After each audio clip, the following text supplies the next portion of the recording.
Nah, hadirin jamaah sekalian, pada kesempatan kali ini kita akan membahas tentang al-hukam wal imaratu fil Arab. Bagaimana bentuk pemerintahan bangsa Arab sebelum adanya baginda Nabi SAW. Para ahli sejarah membagi bentuk pemerintahan bangsa Arab ini menjadi dua bagian. Yang pertama yaitu bangsa Arab yang dipimpin oleh para raja. Yang dipimpin oleh apa? Para raja. Jadi ada rajanya, ada tentaranya, ada istananya. Jadi raja-raja yang bermahkota disebut dengan raja-raja yang bermahkota. Jadi dia seorang raja, punya tentara, punya istana, punya perdana menteri dan sebagaimana para raja lah. Ada yang disebut dengan bukan raja-raja yang bermahkota, tetapi dipimpin oleh kepala-kepala kabilah, kepala-kepala suku. Di Jazirah Arab di zaman Nabi SAW sebelum adanya Nabi, itu ada yang raja-raja, ada yang tidak ada raja, tapi dipimpin oleh kepala-kepala suku. Hadirin jamaah sekalian, raja-raja yang bermahkota ini ada 3 kawasan yang mereka dipimpin oleh raja-raja yang bermahkota. Mereka bangsa Arab tapi tinggal di 3 kawasan. Yang pertama yaitu kawasan Syam. Sebagian Syam, adanya jemaah sekalian, itu ada orang Arab, dan orang Arab yang ada di Syam biasanya punya raja, dipimpin oleh seorang raja. Itu kawasan Syam. Dulu namanya Syam, sekarang menjadi 4 negara, Pak ya. Apa saja? Syria, Lebanon, Yordania, dan Palestina. Nah, dulu satu kawasan itu namanya Syam. Sekarang terpecah-pecah menjadi 4 negara. Hadirnya jemaah sekalian. Ini kawasan Syam ini dulu dipimpin oleh beberapa daerah itu orang Arab dan dipimpin seorang raja. Tetapi walaupun mereka ini dipimpin oleh seorang raja, tapi mereka ini tidak independen. Kenapa tidak independen? Ya, tidak merdeka karena ada kekuasaan yang lebih besar yang menguasai mereka. Kalau Syam itu dikuasai oleh Romawi. Kalau Syam dikuasai oleh Romawi. Di zaman Rasulullah nama rajanya adalah Heraklius. Ini Syam. Ada yang namanya Hirrah. Hirrah juga ada kerajaan bangsa Arab. Hirrah ini kalau sekarang kita sebutnya kawasan Irak. Kawasan Irak. Perbatasan antara Persia dan Arab, Irak, adanya jemaah sekalian. Hirrah ini juga seperti itu. Ya, mereka dipimpin oleh seorang raja, ya, tidak dipimpin oleh kepala suku, dipimpin oleh seorang raja. Tetapi sama sebagaimana Syam, mereka tidak independen, tidak merdeka. Karena Hirrah kebanyakan para rajanya dikuasai oleh Persia. Dikuasai oleh Persia. Nah, ini yang pertama Syam, yang kedua Hirrah atau daerah Irak. Yang ketiga yang disebut dengan Yaman. Yang disebut dengan apa? Yaman. Jadi Yaman ini dari zaman dulu memang disebut namanya Yaman. Nah, kalau Yaman ini agak unik, Pak. Khusus Yaman ini agak unik. Karena banyak perseteruan di Yaman ini. Dari dulu sampai sekarang ya, memang banyak kudeta di situ. Hadirin jemaah sekalian, dalam salah satu sejarah Yaman, ketika itu Yaman pernah dikuasai. Yaman ini kadang dikuasai Romawi, kadang dia dikuasai oleh Persia. Ganti-gantian aja. Kadang Romawi yang berkuasa, kadang dikuasai oleh Persia. Nah, dalam salah satu sejarahnya, Yaman ini pernah dikuasai oleh seorang raja. Namanya adalah Dzu-Nuwas. Namanya adalah Dzu-Nuwas. Dzu-Nuwas ini hadirin jemaah sekalian seorang raja yang hobi melakukan perjalanan dan hobi berdiskusi agama. Jadi orangnya intelek, hobi diskusi masalah agama. Tapi masalahnya Dzu-Nuwas ini orangnya otoriter. Orangnya apa? Otoriter. Dalam salah satu kehidupan Dzu-Nuwas, dia pernah ke Yathrib, pernah ke Madinah. Dan ketika dia di Madinah, dia kemudian tertarik dengan agama Yahudi di Madinah. Akhirnya dia masuk agama Yahudi, kemudian dia pulang ke Yaman dan dia memaksa semua penduduk Yaman untuk masuk agama Yahudi. Ini Dunuwas ini. Dia maksa penduduk Yaman untuk apa? Semuanya masuk agama Yahudi. Dulu itu kalau penguasa berkuasa, mereka bisa memaksakan masuk agama saya, kalau nggak masuk dibunuh. Zaman dulu bisa. Makanya ada kisah Ashabul Kahfi, ya kita mendengar ya, kita Ashabul Kahfi yang melarikan diri karena negara mereka dikuasai oleh Romawi, penyembah berhala, diperintahkan mereka untuk menyembah berhala. Mereka nggak mau melarikan diri ke gua dan tidur di gua selama ratusan tahun. Jadi zaman dulu tuh raja bisa begitu. Raja dia memimpin, dipaksa semuanya penduduknya untuk masuk agama mereka, penduduknya tidak bisa berbuat apa-apa. Nah, hadirin jamaah sekalian, ketika dia berkuasa dan dia maksa penduduknya untuk masuk agama Yahudi, ada satu kabilah di Yaman, yang tidak mau masuk agama Yahudi. Namanya adalah Bani Najjar. Satu kabilah di Yaman. Mereka ini agamanya Nasrani. Tapi Nasrani yang masih suci, yang masih bersih, yang memang masih bertauhid kepada Allah Subhanahu wa taala. Mereka agama Nasrani tidak mau masuk ke dalam agama Yahudi. Maka apa yang dilakukan oleh Dunuwas, ini satu kabilah semuanya ditangkap oleh dia. Kemudian dia buat parit yang sangat besar. Kemudian satu persatu kabilah tersebut di parit tersebut dia hidupkan api. Kemudian satu persatu dari kabilah ini diperintahkan untuk masuk ke dalam parit tersebut yang sudah berkorban dengan. Jadi semuanya satu persatu masuk, karena nggak mau murtad daripada agama Nasrani. Maka kisah inilah hadirin jamaah sekalian yang Allah abadikan dalam Al-Quran, yaitu surat Al-Buruj. Ya, surat Al-Buruj. Ya, cerita tentang Ashabul Ukhdud. Kita pernah dengar ya kisah tentang apa? Ashabul Ukhdud. Was sama'i dzatil buruj wal yaumil maw'ud wa syahidin wa mashhud qutila ashabul ukhdud. Telah dibunuh ashabul ukhdud.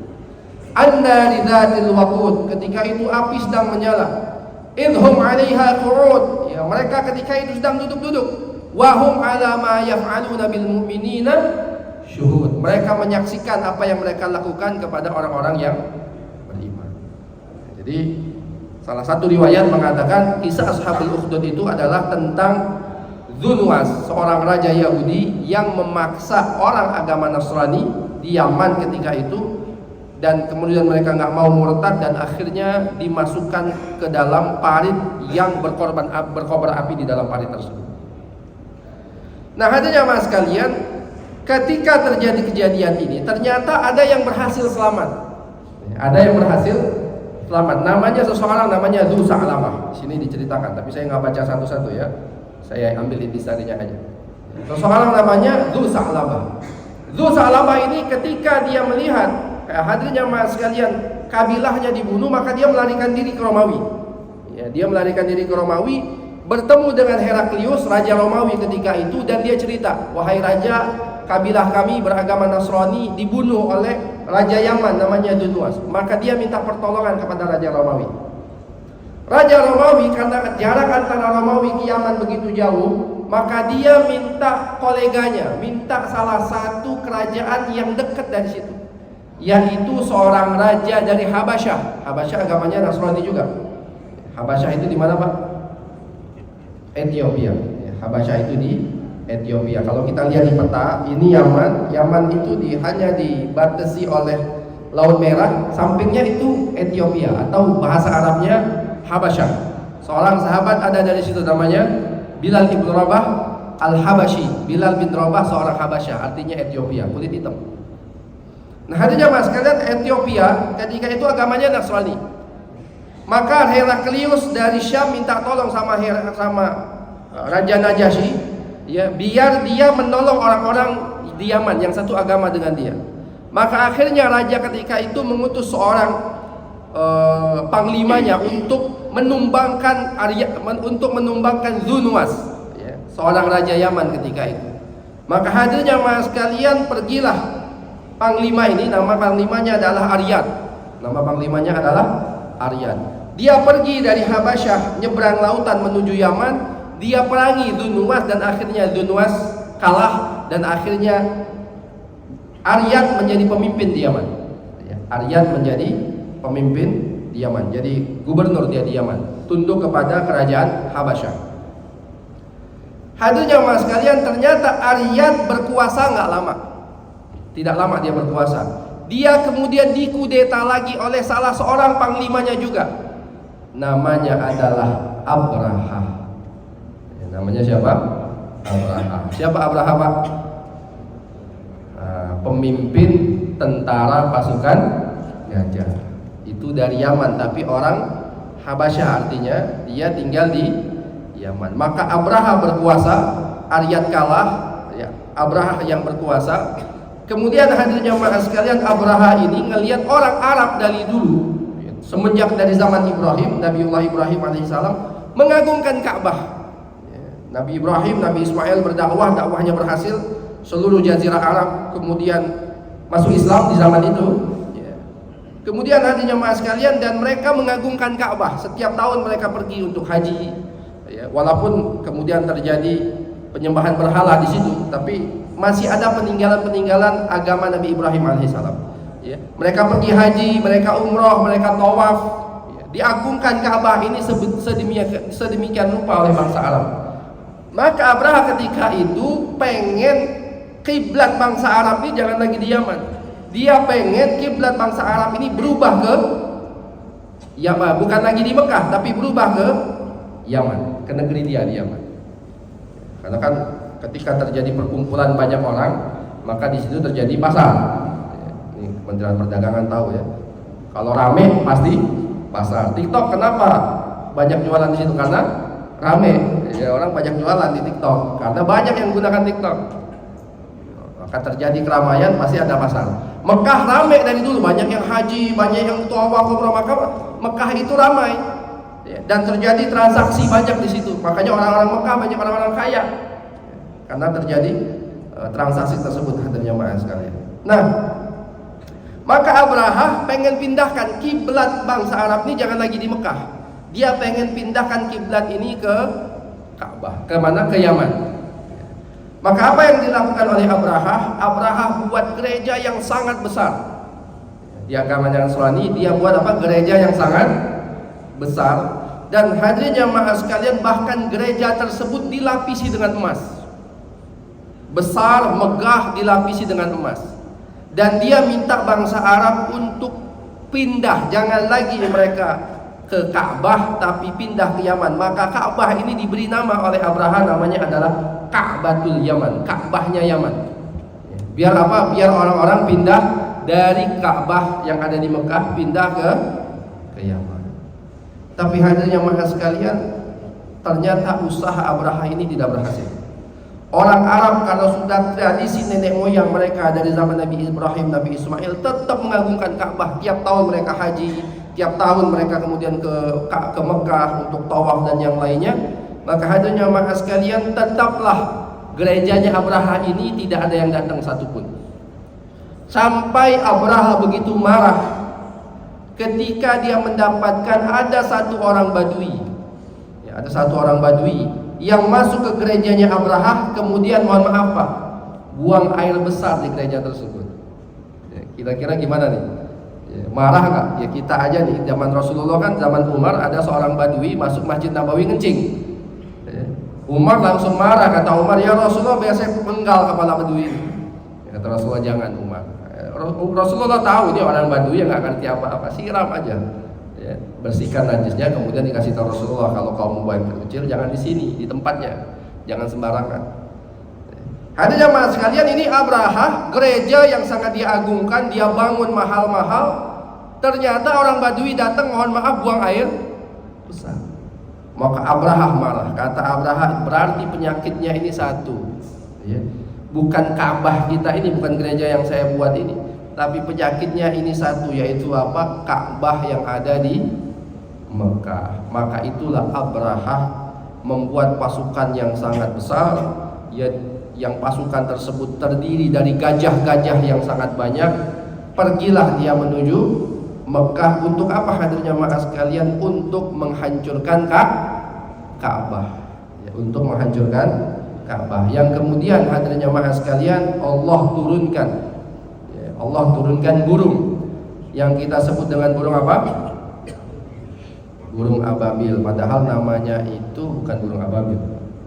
Ya, tarmihim. Burung ababil itu, ya, alam tara kaifa fa'ala rabbuka bi ashabil fil alam yaj'al kaidahum fi tadlil wa arsa alaihim tayran ababil. Namanya itu bukan burung ababil. Jenis burungnya apa enggak tahu. Tayran ababil maksudnya adalah burung yang berbondong-bondong, burung yang banyak.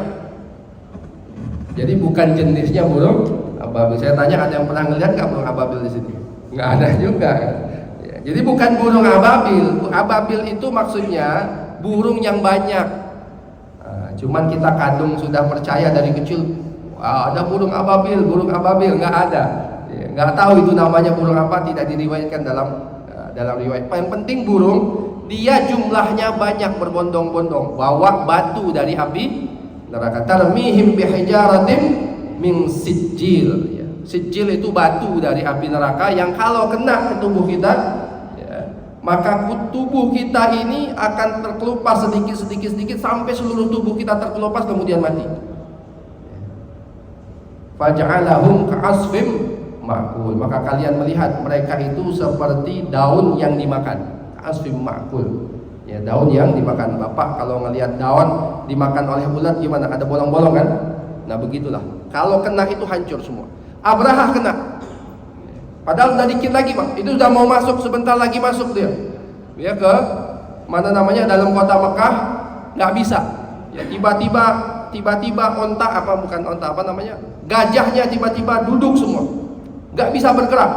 Ya. Yang anehnya ini gajah, ya, kalau disuruh maju ke Mekah nggak mau maju, kalau disuruh mundur ke Yaman mau, kalau disuruh ke utara ke sebelah mau, tapi kalau disuruh maju ke Mekah pada nggak mau. Tegang ketika itu hadirnya jamaah sekalian, dan penduduk Mekah udah kalah, udah nyerah kalah. Ya, penduduk Mekah udah nyerah kalah. Abdul Muthalib, kakek Rasulullah, ini zamannya Abdul Muthalib, kakek Rasulullah ketika itu pemimpin Mekah, sudah berkata kepada penduduk Mekah, udah naik kalian semua ke atas bukit-bukit, kita nggak mungkin mampu melawan ini Abraha. Ya. Maka hadirnya jamaah sekalian, ternyata terjadi kejadian tersebut, dan ketika dalam keadaan tegang tersebutlah Allah turunkan burung ababil kalau bahasa kita, atau burung yang sangat banyak yang melempari pasukan ini dengan sijil, dengan batu daripada api neraka.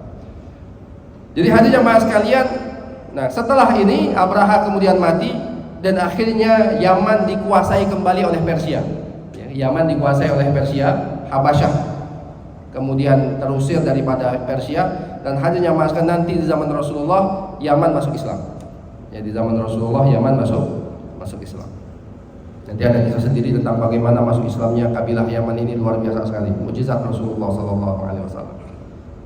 Tapi hadirin jamaah sekalian, itu raja-raja yang bermahkota. Jadi Syam, Hirrah, dan Yaman ini raja-raja yang bermahkota semua mereka. Nah, ada bagian daripada Jazirah Arab, dan ini yang mayoritas, yaitu yang tidak ada rajanya, tapi dipimpin oleh kabilah-kabilah tertentu. Nah, hadirin jamaah sekalian, Hijaz, yang disebut dengan Hijaz itu Mekah, Madinah, Jeddah, Taif, ya itu semua disebut zaman itu namanya adalah Hijaz. Hijaz ini bentuk pemerintahannya itu tadi, ya, dia tidak dipimpin oleh raja, tapi hanya dipimpin oleh kepala-kepala kabilah, ya, dipimpin oleh kepala-kepala kabilah, hadirin jamaah sekalian. Nah, keturunan Nabi Ismail alaihissalam, setelah Nabi Ismail alaihissalam mereka berkuasa di situ, turun menurun di Mekah itu dikuasai oleh keturunan Nabi Ismail alaihissalam, sampai ratusan tahun, sampai kemudian hadirin jamaah sekalian, dalam salah satu kisahnya Bani Jurhum ini keluarganya anak keturunan Nabi Ismail ini kemudian suka berbuat zalim. Ya, orang datang ke Mekah, dijarah duitnya, dia ambil barangnya, suka berbuat zalim. Maka ada satu kabilah yang kemudian tidak suka kepada mereka, namanya Bani Khuza'ah. Maka Bani Khuza'ah ini berperang dengan Bani Jurhum. Berperang dengan Bani Jurhum, terjadi peperangan yang sangat besar, dan kemudian Bani Jurhum kalah, ya, anak keturunan Nabi Ismail ini kalah dan terusir dari kota Mekah. Dia terusir dari kota Mekah. Hadirin yang sekalian, sebelum mereka terusir dari kota Mekah, kepala-kepala suku mereka kemudian bermusyawarah dan bersepakat, sumur Zam-Zam akan mereka tutup. Sumur Zam-Zam akan mereka tutup. Sumur Zam-Zam ditutup dan semua barang-barang milik mereka yang begitu berharga disimpan di dalam sumur Zam-Zam ditutup. Hadirin yang sekalian. Dan kemudian mereka akhirnya terusir daripada kota Mekah. Maka hadirin yang sekalian, selama 350 tahun kota Mekah itu tidak dikuasai oleh keturunan Nabi Ismail alaihissalam, tapi dikuasai oleh satu kabilah di Mekah namanya Bani Khuza'ah. Hadirin yang sekalian, dan sumur Zam-Zam itu pernah hilang. Sumur Zam-Zam itu pernah hilang, paling tidak hilangnya 350 tahun lebih. Dan yang menemukan kembali sumur Zam-Zam itu adalah kakeknya Rasulullah yang bernama Abdul Muttalib. Jadi Abdul Muttalib ini yang pertama kali, makanya sumur Zam-Zam itu di zaman Rasulullah dikuasai oleh keluarga Rasul. Dikuasai oleh keluarga Rasul. Di zaman Rasulullah yang menguasai sumur Zam-Zam Abbas bin Abdul Muttalib. Ya, Abbas bin Abdul Muttalib, dia yang pegang sumur Zam-Zam.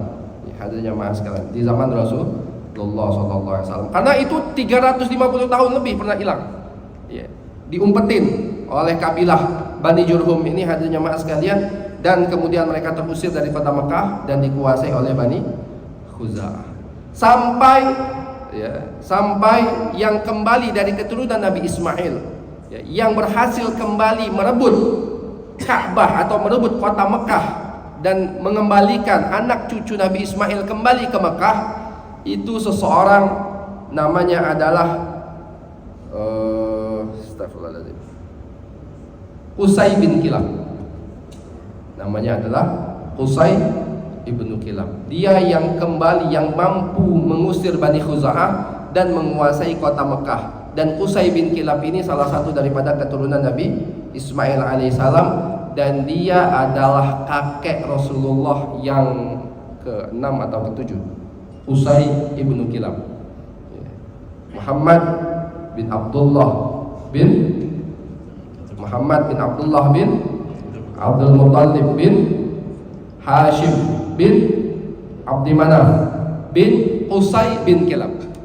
Nah, ini kakek Rasulullah yang ke-6 berarti, Qusay bin Kilab. Dialah yang berhasil mengumpulkan orang-orang keturunan Nabi Ismail yang disebut dengan suku Quraisy, ya, yang disebut dengan suku Quraisy ini. Dia berhasil mengumpulkan suku Quraisy, mengembalikan suku Quraisy ke Mekah dan mengusir Bani Khuza'ah dari kota Mekah. Makanya nanti itu antara Bani Khuza'ah dan Quraisy sering terjadi pertempuran sebelum adanya Rasulullah SAW. Walaupun nantinya kemudian Bani Khuza'ah ini di antara kabilah yang pertama-tama, ya, ikut kepada Rasulullah SAW. Karena Quraisy ketika itu musuh Rasulullah, maka Bani Khuza'ah ikut Rasulullah di Madinah. Ya, jadi itu salah satu kisahnya. Hadirin jamaah sekalian, inilah tentang Al-Hukam, bagaimana bentuk pemerintahan bangsa Arab, ya, sebelum adanya Rasulullah SAW. Jadi Hijaz ketika itu, Mekah, Madinah dan yang lainnya, Mekah, Madinah, Taif, Jeddah dan wilayah-wilayah yang lain-lain itu tidak dipimpin oleh seorang raja, tapi dipimpin oleh kabilah tertentu. Adanya mas. Dan insya Allah kita lanjutkan perbahasan kita tentang, insya Allah di pertemuan yang akan datang, ya, tentang agama bangsa Arab dan juga nasab baginda Nabi SAW. Ini menarik sekali tentang nasab Nabi. Ternyata ada kisah-kisah menarik di kehidupan kakek-kakek Rasulullah SAW. Mudah-mudahan bermanfaat. Kita tutup dengan doa kafaratul majlis. Subhanallahumma wa bihamdika asyhadu an la ilaha illa anta astaghfiruka wa atubu ilaik. Assalamualaikum warahmatullahi wabarakatuh.